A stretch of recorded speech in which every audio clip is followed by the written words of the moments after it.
So 2019 is here, and you're determined to make it a year that's going to bring you closer to your musical goals, right? This is how we're going to get there. Happy New Year, 2019. It's here. I hope you had a great holiday. And now we're looking at the start of a brand new year, and I'm hoping that this year will bring you closer to your musical goals and to your desires. So how do we prevent ourselves from getting to the end of the year and saying, can you believe it? Another year is almost over. It happens every year, right? And that's okay. But you want to make sure that while you're looking at how quickly the year went by, you're also looking at all the things that you have accomplished to bring you closer to your musical goals. So this video is about helping you organize yourself and really put some milestones in place to help you notice and see that you're getting closer and closer to your goals as the year moves on.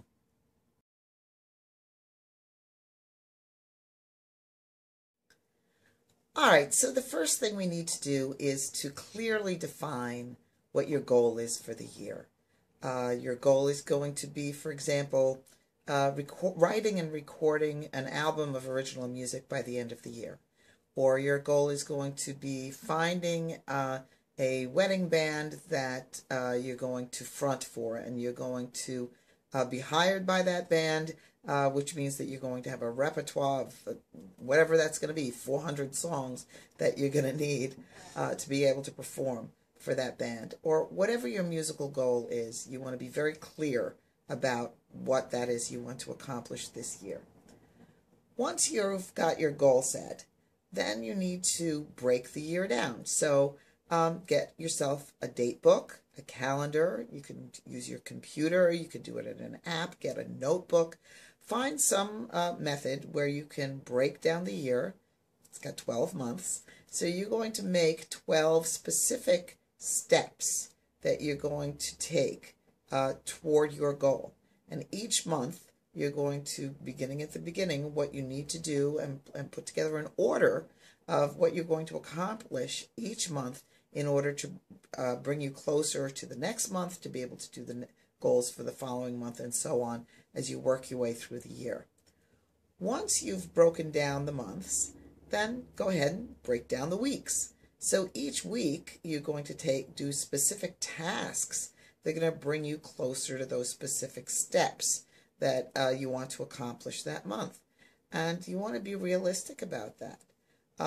You want to make sure that you don't give yourself tasks that are going to require 5 or 6 hours to do on a day when you don't have 5 or 6 hours, when you may be working 12-hour days. And so you don't really have enough time in that day to do it. So break down not just the week, but then break the week down into days. And on your days off, obviously, will be the days that you're going to do the things that are going to require more time from you.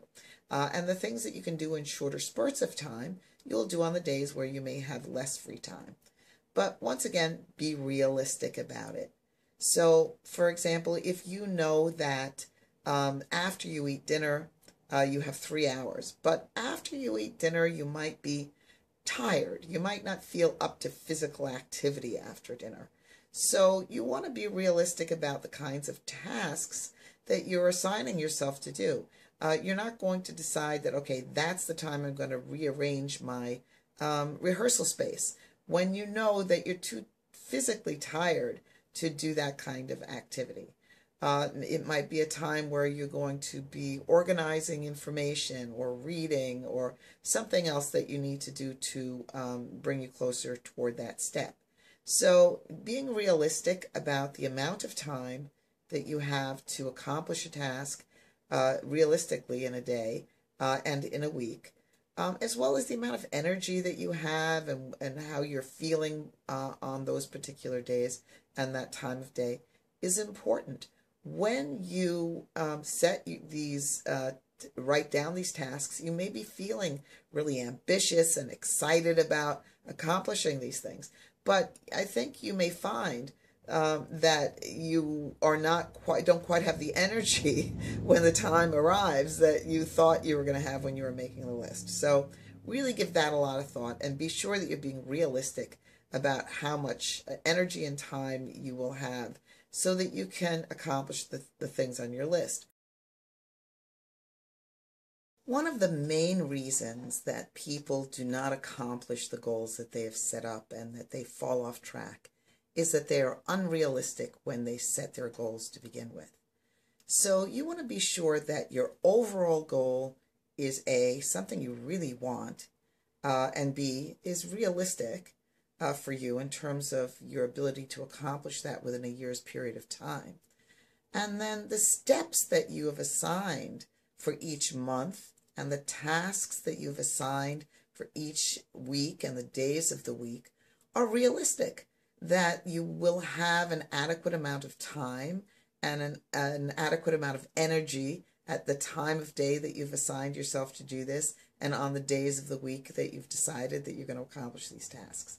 So it's really one of the most important things you can do toward being successful at accomplishing your tasks is to really be sure that you are realistic about the goals and the steps and the tasks and what you've got to be able to put forward in that period of time.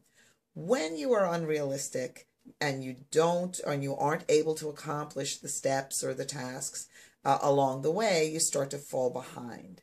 And as you start falling behind, you start feeling that overwhelmed by the list growing and the number of tasks growing.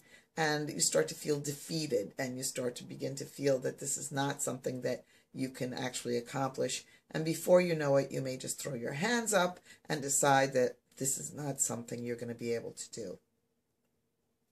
That is one of the main reasons that people really fall off track within that 6-week period of a new year. So you don't want to be looking at the end of the year and see that in 6 weeks in, you gave up because you were unrealistic about the steps and the tasks. Now, if you're a person who is unaccustomed to being self-motivated, this may be particularly hard for you. Being self-motivated requires practice to get good at it. And the thing that will help you do that is to put routines in place, to be more structured in your approach. So being self-motivated is not something that, again, comes naturally to a lot of people. But the more structured and organized your plan, the more easily you'll be able to follow it, and the more routine you put in place, the more natural it will begin to come and feel to you. So putting a plan that's realistic in place along with an organized routine is going to help you overcome this aversion to activity, which is what a lot of people feel when they're trying to be self-motivated for the first time. They're unaccustomed to getting themselves up and going and making something happen when they are not required to do it because of a job or someone really telling them that they have to do it. It requires that you get your own spark in place. So you have to make that decision for yourself. And when you make that decision, you make a commitment to this routine that you've put in place, a commitment to this plan that you've put in place. So being self-motivated means getting yourself moving. Objects tend to resist change in their state of motion. So if you're moving, that means you probably will stay moving. And if you're not moving, you're likely to resist getting into motion. Newton's first law of motion states that objects in motion tend to stay in motion. Objects at rest tend to stay at rest. So if you are not a person that is accustomed to being in motion, the tendency to stay at rest is going to be hard to overcome. It's going to require that you dig down and really get yourself up and moving. Now, Newton's second law of motion states that an object, a force acting on an object, changes the velocity of that object, both in direction as well as speed. So, if you are the force right? If your will, your goal is the force, your self-motivation, acting upon you, your body, to get up and be moving, it can actually change the velocity, the direction, and the speed of how soon and how well and how much you accomplish. And if we go back to Newton's first law, which is that objects in motion tend to stay in motion, once you get yourself up and you get yourself going and you're actually in motion, you will tend to not only stay in motion, but maybe pick up some more velocity, some more speed, moving further and faster in that direction.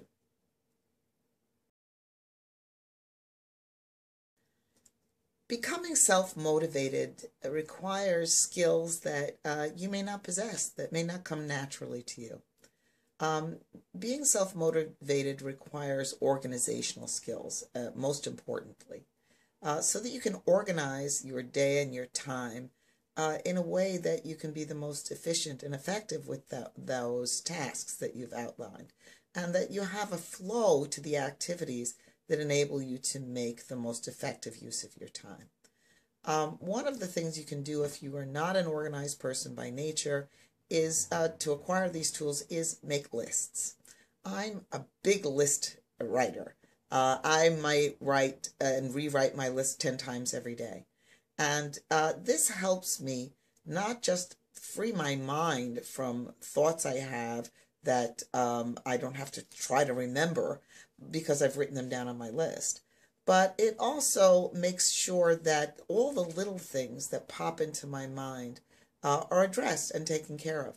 So anytime I have a thought, I write it down of something that either is a big thing, something that's going to help me come closer to my goal, a little thing that's going to enhance that goal and make it better, or something I just need to do to take care of from my life. So there are plenty of things that during the day that you need to address and take care of for yourself that have nothing to do with your particular goal.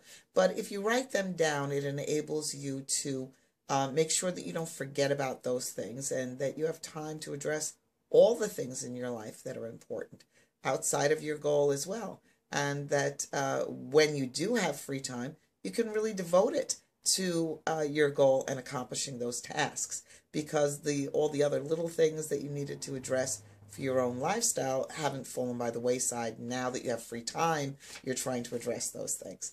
So write them down, no matter how small they may be. That way you free your mind and they're not taken by surprise. When you have a free 5 minutes, look at your list and see what thing you could knock out quickly. And this way you can really get the most done in your day. And then when you have free time, there's a chunk of free time that you can really devote to your goal or your task.